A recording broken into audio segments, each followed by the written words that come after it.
He said it, you know, past president. Nobody even talked about it. I will not, and we will not, build that F-bomb wall. I said, oh, the poor guy, he shouldn't have said that. It's terrible. Nobody picked it up. Nobody cared, right? I do it. I'm telling you, it may be, they will demand that the death penalty be brought back, okay, if I do it. So, but he was very nice, and he just doesn't understand that this is going to happen. And as you know, the Border Patrol agents, 16,500 last week, they endorsed Donald Trump. First time they've ever endorsed. First time. And Sheriff Joe, we love Sheriff Joe. Sheriff Joe Arpaio, he knows a little bit about borders. He knows a little bit. You know what, I have to tell this story, because I deal with strong people, weak people, I deal with everybody. Smart people, dumb people, I deal with everybody. So I'm in Arizona, and we have this massive crowd, and the roads are blocked. And there were certain law enforcement, I love law enforcement guys, but there were certain guys, they wanted to be very politically correct, they didn't want to do anything about it. And Sheriff Joe was there. And he comes up, he says, what's the problem? Now they chained themselves to their cars on a highway. And there was only one highway in. And we had 20,000 people. It was massive. And it was all blocked up. And these people were, you know, calling names to other enforcement agencies and, you know, cursing at them and everything. And Joe heard about it. He went, what? What? He didn't even understand. What? Come here. And Sheriff Joe Arpaio from that area. Hey, Rex. He goes up. We love Sheriff Joe. Wait. You got to hear this. He goes over there. No guns, no nothing. He's standing there. They know who he is. What are you doing? Sheriff, we're chained to the car. We're not going to move. You got 30 seconds to unchain yourself. Now, in the meantime, there are about 400 people. Of the 400, there are only about 3 or 4 chained to the car. The 400 people all ran. They dispersed. The 4 people, they had, and by the way, he had behind him a couple of guys with chain cutters, right? The jaws, they call them. Boom, boom, boom, to jail. Cars were moved, they were thrown apart. They were, it took, and I'm not saying this to build him up. He's a friend of mine, he's a great guy. And he and your former governor, Jan, and so many people, they're friends of mine. They're great people. They endorsed me early. Sheriff Joe Arpaio endorsed me early. But I got to watch what respect is. I got to watch it. Here we are. We have a road that's being held up for a long time. Thousands and thousands of people that want to come see a rally are being horribly treated. I mean, they're sitting in their car. Their cars are turned off. You couldn't get through the highway. And other people didn't want to do anything. They're probably afraid to be sued. And I understand that. You know, today a policeman talks, if you talk the wrong way to somebody, you end up going to jail for the rest of your life. You know, but seriously, they take away your pension, they fire you from the force.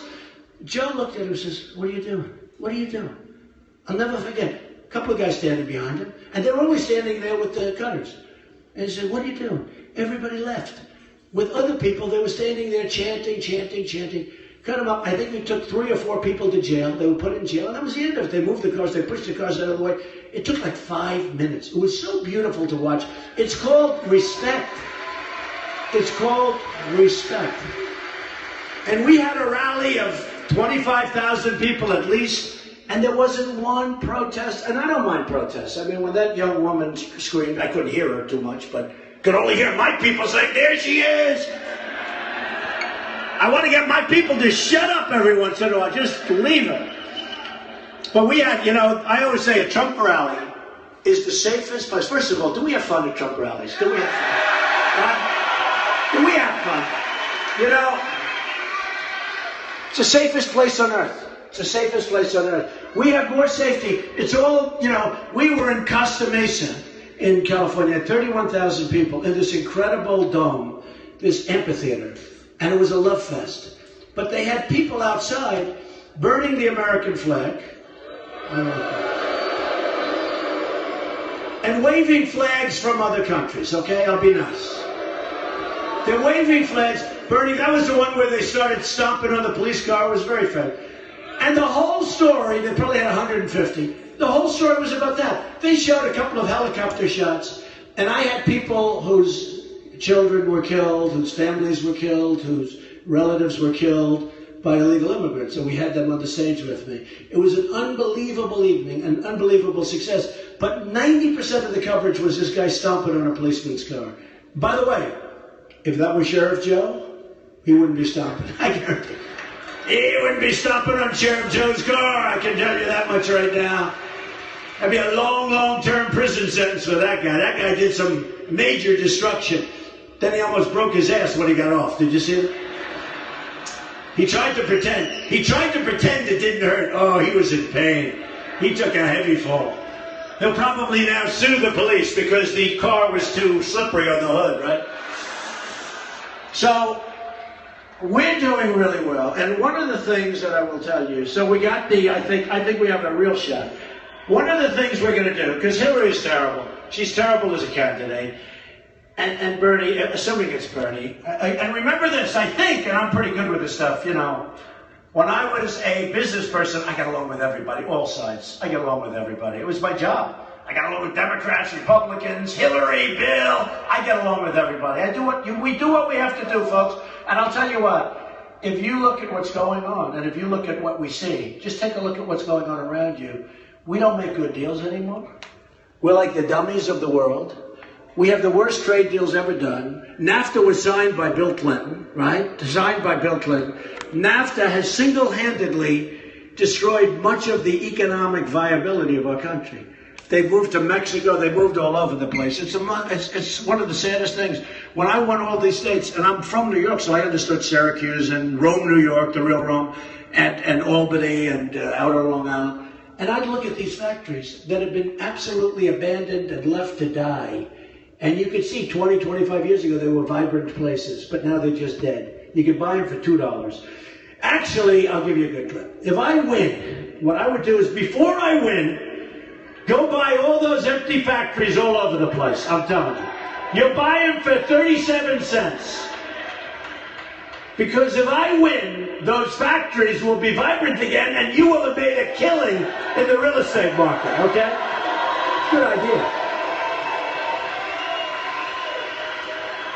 And if I don't win, you will have wasted a couple of bucks, so it's not so bad. I really mean it. I tell you what, I really mean it. I might have a conflict of interest, but I saw something, I said, man, I'd like to buy that thing. I'll bet I could buy that for nothing. Most of them are crumbling. You know, the bricks are all rotted out, they're crumbling, falling down. But they're all over Syracuse and all over Long Island and all over Pennsylvania. And then you have Hillary Clinton in West Virginia, and she says, we will put the coal miners out of work. We will put the coal miners out of business.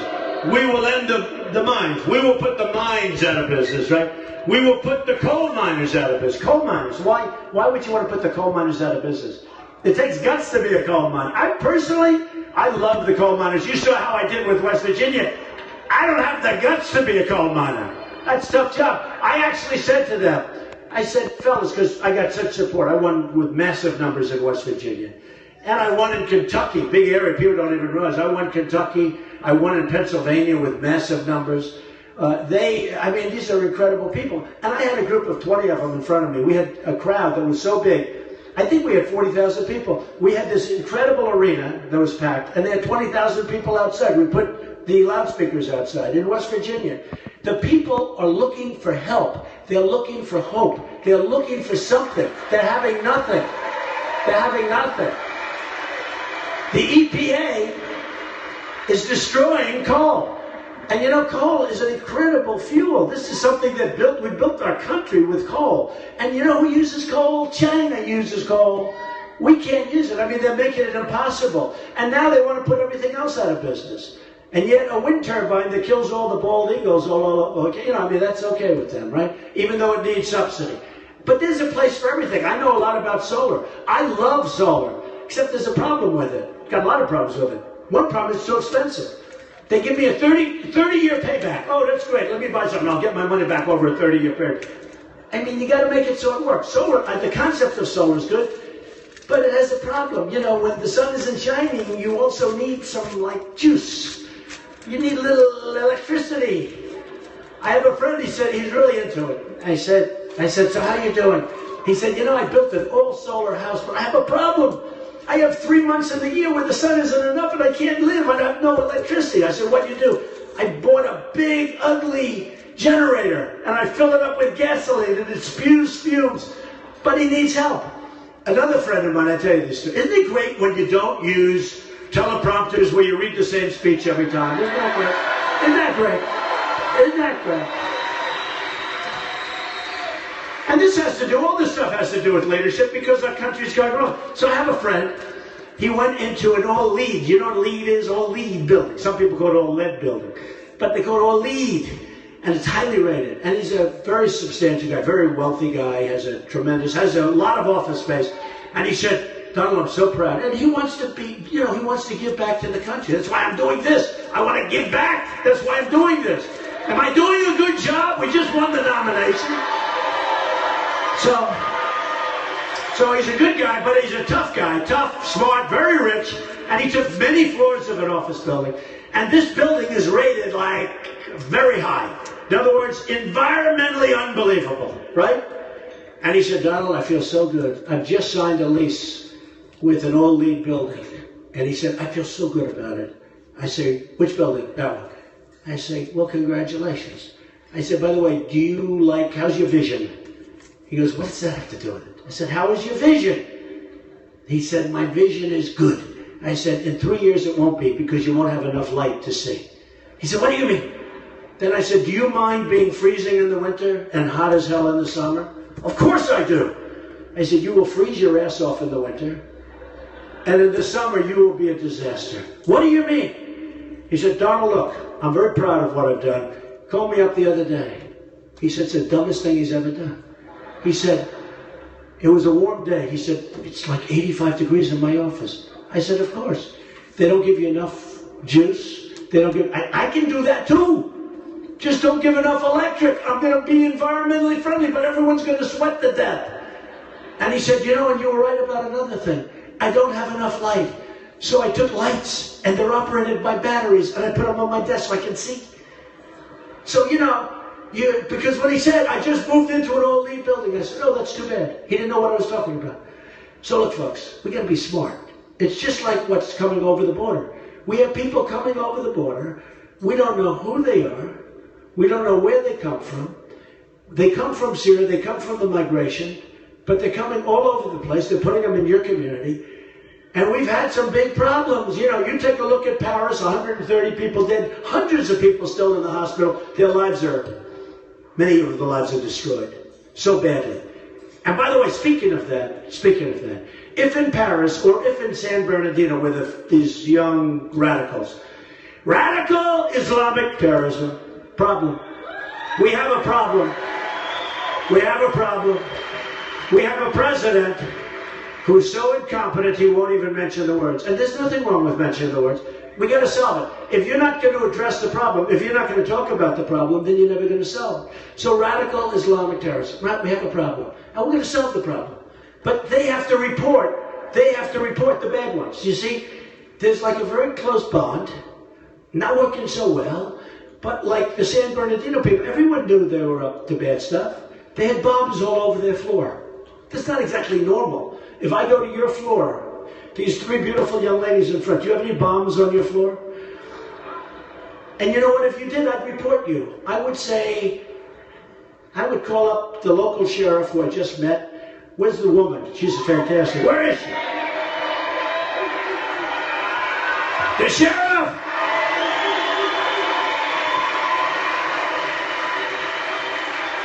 So, Sheriff, I would call you, and I'd call the chief.